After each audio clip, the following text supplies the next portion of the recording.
Hi guys, welcome to Cricket Chat with Venkatesh. ఈ రోజు నుంచి champions trophy team wise analysis start చేస్తున్నాను.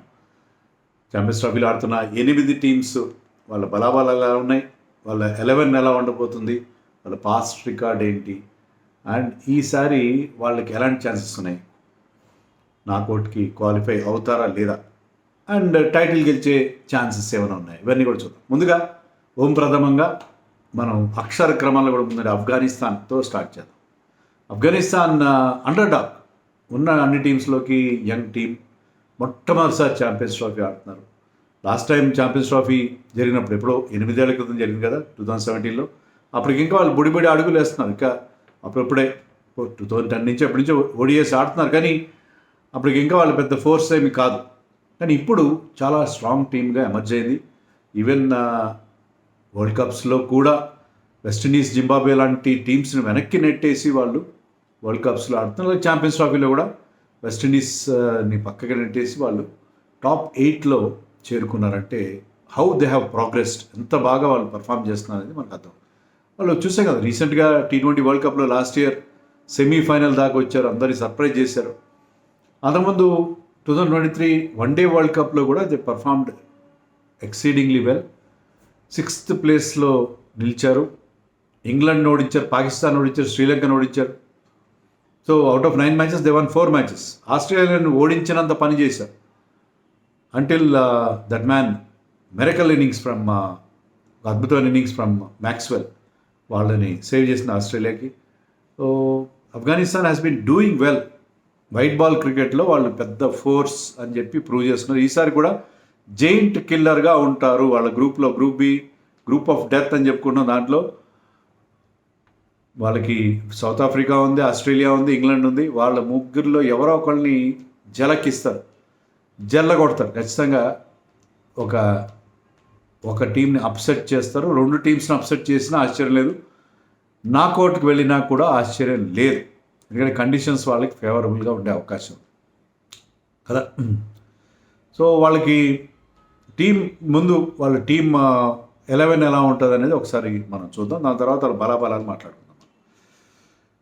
ముందు వాళ్ళు ఎప్పుడిప్పుడు ఎవరితో ఆడుతున్నారు కూడా చెప్తాను. నేను 21st కరాచీలో సౌత్ ఆఫ్రికాతో ఆడుతున్నారు, వాళ్ళు అన్ని పాకిస్తాన్ ఆడుతారు. 26th ఇంగ్లాండ్తో రావల్పిండిలో ఆడుతున్నారు. 28th లాహోర్లో ఆస్ట్రేలియాతో ఆడుతున్నారు. ఇది వాళ్ళ గ్రూప్ స్టేజ్లో. గ్రూప్ చాలా టఫ్ గ్రూప్. అవి వాళ్ళు ఆడివి. ఇంకా 11 ఎలా ఉండబోతుంది? Course Gurbaz and Ibrahim Zadran open చేస్తారనుకుంటున్నాను నేను. గుర్బాజ్ ఫస్ట్ ఇన్నింగ్స్లో బాగా ఆడతాడు, అంటే ఫస్ట్ బ్యాటింగ్ చేసినప్పుడు బాగా ఆడతాడు. అతని రికార్డు చేజింగ్లో చాలా చాలా పూర్గా ఉంది. ఫస్ట్ బ్యాటింగ్ చేసినప్పుడు చాలా మంచి యావరేజ్ ఉంటుంది, సెకండ్ బ్యాటింగ్ చేసినా అంత బాగుంది. Ibrahim Zadran is their best batsmen in this format అని నా అభిప్రాయం. స్ట్రైక్ రేట్ అంత ఎఫెక్టివ్గా ఉండదు, but 80 strike rate is okay in this format. And అతని యావరేజ్ 48 ఉంది. ఎందుకంటే అంత కన్సిస్టెంట్ ప్లేయర్స్ కాదు వీళ్ళు బ్యాటింగ్లో Afghanistan. But Ibrahim Zadran is probably their best batsmen in this format. But Gurbaz we know is a match winner.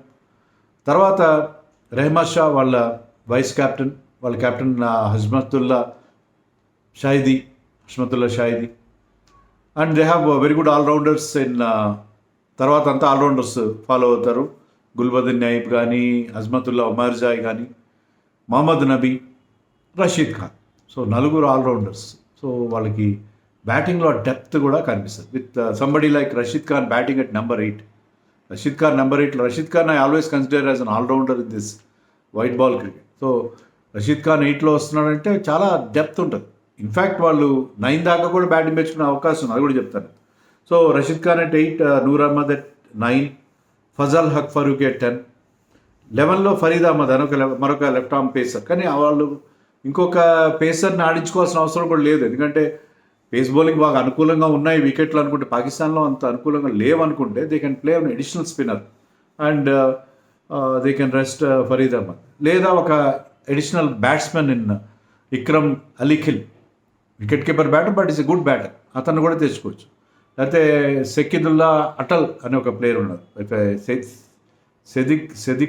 సెదికుల్లా Atal అని ఓపెనింగ్ బ్యాట్స్మెన్ ఉన్నాడు, అతన్నైనా వాళ్ళు ఆడించుకోవచ్చు. సో వాళ్ళు కావాలంటే, ఎందుకంటే Gulbadin Naib and Azmatullah Omarzai swing bowler, new బాల్తో చాలా ఎఫెక్టివ్గా ఉంటాడు. అలాగే విత్ ఫజల్ హక్ ఫరూక్ వాళ్ళిద్దరు న్యూ బాల్ షేర్ చేసుకుంటే Gulbadin can be your third seamer and very effective third seamer అతను. వాళ్ళు ముగ్గురు ఉండగా ఇంకొక పేసర్ వాళ్ళకి అవసరం లేదు. They can play an additional batter or fourth స్పిన్నర్ని కూడా ఆడించుకోవచ్చు వాళ్ళు. అది వాళ్ళకున్న అడ్వాంటేజ్, చాలా పెద్ద. ఎందుకంటే 4 ఆల్రౌండర్స్ ఉన్నారు టీంలో చూడండి. ఉమర్జాయ్, నయీబ్, నబీ అండ్ రషీద్ ఖాన్. సో వాళ్ళకున్న ఆల్రౌండ్ స్ట్రెంత్ వల్ల వాళ్ళు బ్యాటింగ్లో బౌలింగ్లో కూడా బోల్డెన్ ఆప్షన్స్ పెట్టుకుని బ్యాటింగ్లో కూడా డెప్త్ని పెంచుకునే అవకాశం ఉంది. 4 స్పిన్నర్స్తో బరిలో దిగే అవకాశం కూడా ఉంది. సో అది వాళ్ళకున్న గ్రేట్ అడ్వాంటేజ్. సో ఈ టీంకి ఉన్న స్ట్రెంగ్స్ ఏంటి? ప్రధానమైన స్ట్రెంగ్త్ ఏంటంటే ఎక్కడ జరుగుతుంది? పాకిస్తాన్లో అండ్ యూఏఈలో మ్యాచ్లు జరుగుతుంది, దుబాయ్లో అండ్ పాకిస్తాన్. నాకౌట్ వచ్చేసరికి బహుశా ఒకవేళ ఇండియాతో ఆడాల్సి వస్తే నువ్వు దుబాయ్లో ఆడాలి, ఫైనల్ వచ్చిన దుబాయ్లో ఆడాలి. పాకిస్తాన్లో వాళ్ళు గ్రూప్ స్టేజ్ మ్యాచ్లు ఆడతారు.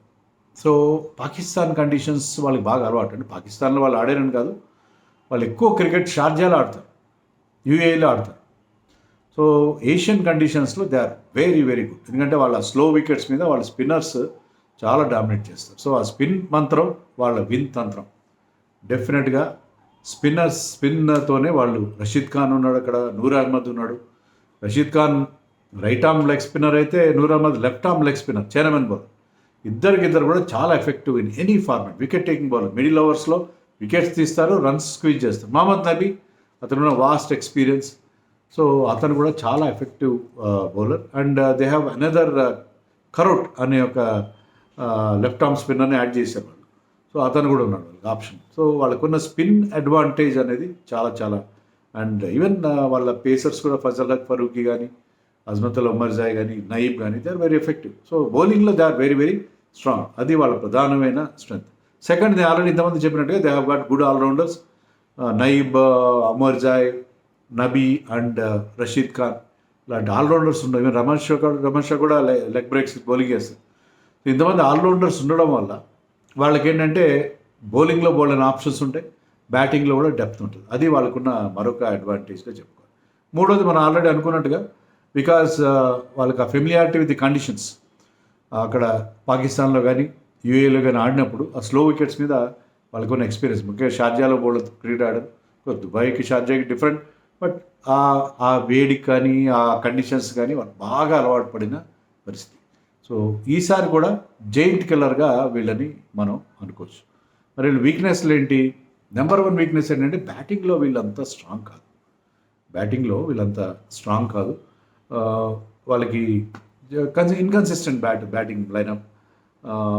ఉమర్జాయ్, ఇబ్రాహీం జద్రాన్, నబీ కొంతవరకు, మిగతా వాళ్ళ మీద అంత నమ్మకం పెట్టుకునే అవకాశం లేదు మనకి. ముఖ్యంగా స్ట్రైక్ రేట్ కూడా ఇప్పుడు హష్మతుల్లా షాహిదీ కానీ, రెహమత్ షా కానీ వాళ్ళ స్ట్రైక్ రేట్ చాలా లో, 70 బిలో ఉంటుంది.